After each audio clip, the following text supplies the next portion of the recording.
Ladies and gentlemen, hey, hi, how you doing? Welcome back to the channel. Thank you so much for stopping by. Today, we got some brand new major leaks and gameplay details for Season 4 of Warzone 2, and these are some of the most significant updates that Warzone 2 has ever seen. They are going to be some of the most game-changing updates, quite frankly, the most gameplay-changing updates since Warzone 2 dropped, right? So this information is stemming from Insider Gaming and Tom Henderson. Keep in mind, as of right now, this is just leaks, this is just rumors, so it's not 100% official, but Tom Henderson usually is pretty credible with his sources. Also, for what it's worth, Charlie Intel has reported on this, as well as has Modern Warzone, all very credible when it comes to getting their intel. And when they are all reporting on it, you know, obviously that probably means likely scenario, you would say. So here is the official details. Modern Warzone summed this all up in one tweet, and it kicks off right away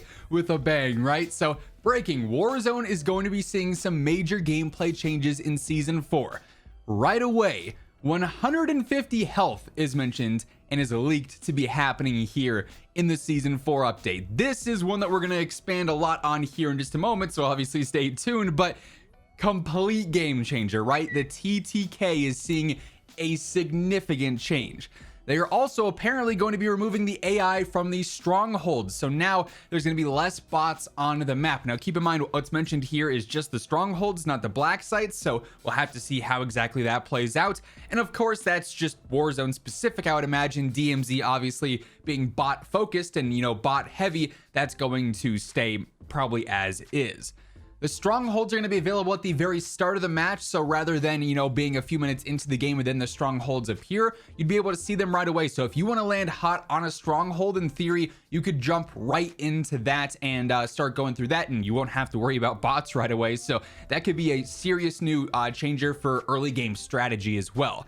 They say strongholds can also now be recaptured by multiple teams. So say you see a team wipe, they get like the whole stronghold complete, they're good. You go in, you roll them, send them to the gulag, send them to the pre-game lobby. You can then go in, recapture that stronghold for yourself and for your squad. They also say inactive strongholds are going to be marked on the TAC map, so you'll have those right available for you directly. So a lot of stronghold changes, some AI changes, but most importantly, some health changes. Now, just because the majority of this is focused on strongholds, brief little expansion of this in particular. I like this really since day one. I haven't been a big fan of AI and of the bots in Warzone gameplay, in Battle Royale gameplay, just because they clutter things up. And, you know, obviously if all this comes to fruition, as Tom Henderson and Insider Gaming are saying here, it's going to be a very different pace of gameplay in general from the get-go because of these being active right away.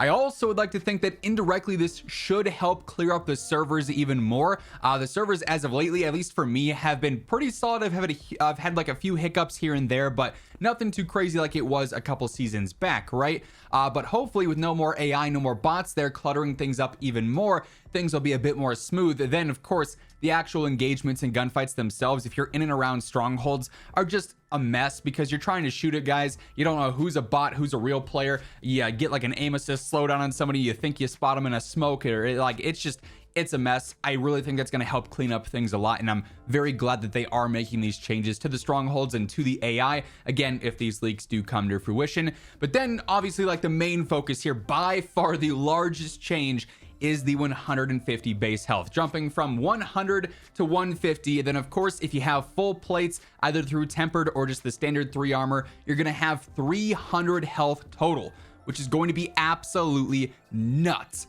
for changing Warzone 2 gameplay. The TTK, which everyone pretty much has agreed is fast in this game, and for a lot of players it's too fast, is going to be slowed down a decent margin here. Now, this is going to change the meta up a ton. Certain weapons are no longer going to be viable just simply because of their magazine size.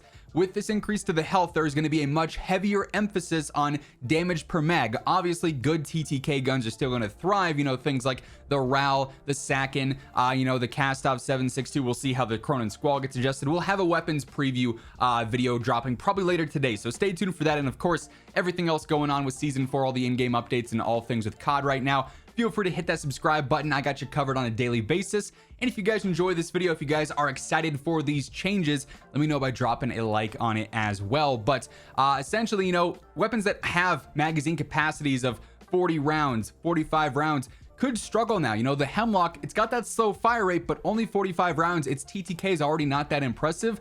That could be one that gets severely knocked down because of this update. You know, LMGs might start to thrive a whole lot more because of those larger magazines and just having that capacity there. You don't have to worry about reloading as much. Some of the high fire rate weapons, unless you're super accurate, might be penalized here as well, and might be a little bit worse because of that too. But alongside 150 health, again, we're going to have to see proper weapon balancing with this. We might see actual attachment changes that increase magazine sizes. We might see some other things here and there to combat this more. But overall, this is a very positive update for the overall meta. And I think for a lot of players, the overall gameplay within Warzone 2, especially close range. I mean, long range as is, I won't lie, I feel like the TTK was all right. Mainly if you were using rifles. Some of the LMGs were still kind of quick, but for the most part, outside of like the Cronin Squall and the RAL and whatnot, the long range TTK wasn't too bad because of how weapons function with their control and everything. So it's all good there. And like,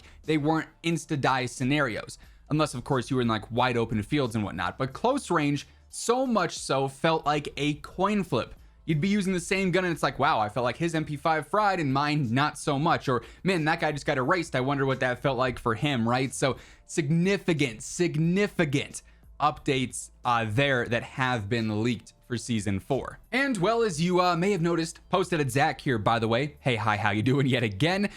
Creators have now started to post. A handful of creators were actually able to play Vondel early and see some of these gameplay changes in effect. So now we actually have some verification to these leaks and rumors with these changes actually being implemented alongside the first look at you know, in-game Vondel footage as well from various other channels and sources that are now reporting on that. So like I said at the start, you know, credible sources as is, and now we've got the confirmation that these changes are in fact coming with season 4. So very exciting stuff to say the least. I won't lie, wasn't expecting the season 4 update to be this drastic. I really thought we weren't going to see major TTK or health changes for some time. Nice surprise there for sure. Anyway, with all that being said, that is effectively going to wrap things up for this one. If you guys enjoyed the video, let me know by dropping a like on it. Would be seriously appreciated. And if you're new here and you want to stay up to date with MW2, Warzone 2, and DMZ, feel free to hit that subscribe button, turn on those post notifications. That way you can always guarantee you'll know whenever I upload a new video. But once again, thank you so much for tuning in. And until next time, take it easy, have an awesome rest of your day, and I'll catch you guys later. Peace out.